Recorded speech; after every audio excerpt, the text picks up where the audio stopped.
It is our faith principle that the law of Moses remains in effect for Gentiles and Jews, and we are to follow it as best we can in the circumstances we find ourselves in that are just simply not under our control. The law of Moses does not save us. It never has.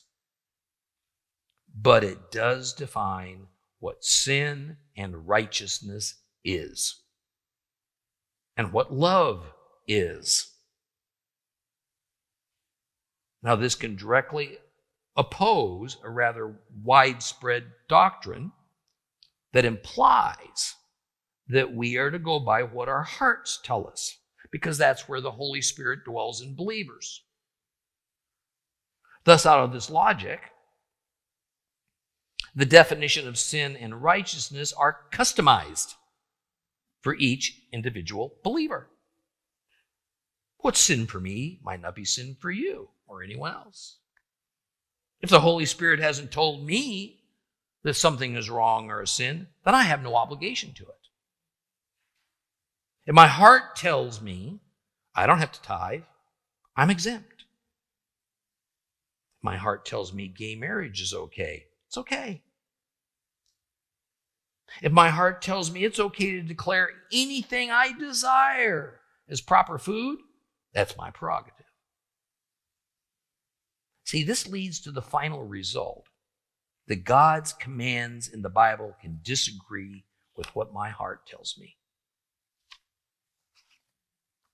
And I'm in the right to disregard God's laws and instead do what my heart says to do. And this is because Jesus has made it thus. I could easily spend the remainder of our time together today debating this doctrine, but I don't want to turn this lesson on Matthew 24 into an apology for the law of Moses. I'll only say this. The earliest Christians, including the earliest Gentile Christians, certainly did not think this way.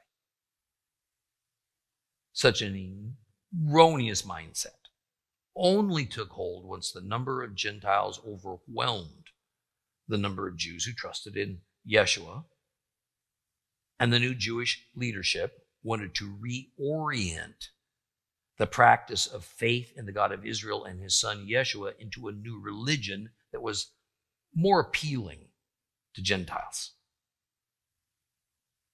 Two things were going to be needed to do this. A Christian Bible had to be created as apart from the Hebrew Bible, the Old Testament, and the law of Moses had to be set aside. Thus, early in the third century, the first was accomplished. A few decades later, the second. It was a critical turning point in the history of the church.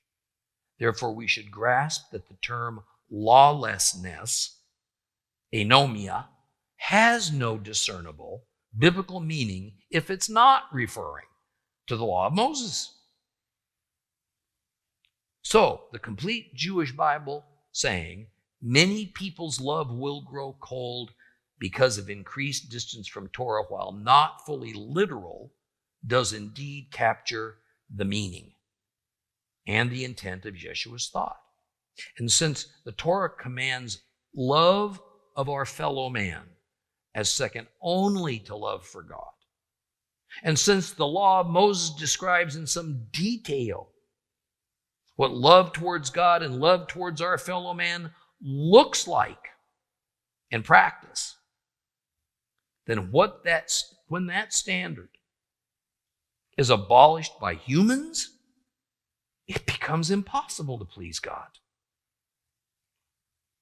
Without the law of Moses as our standard, we're wanderers without map or compass.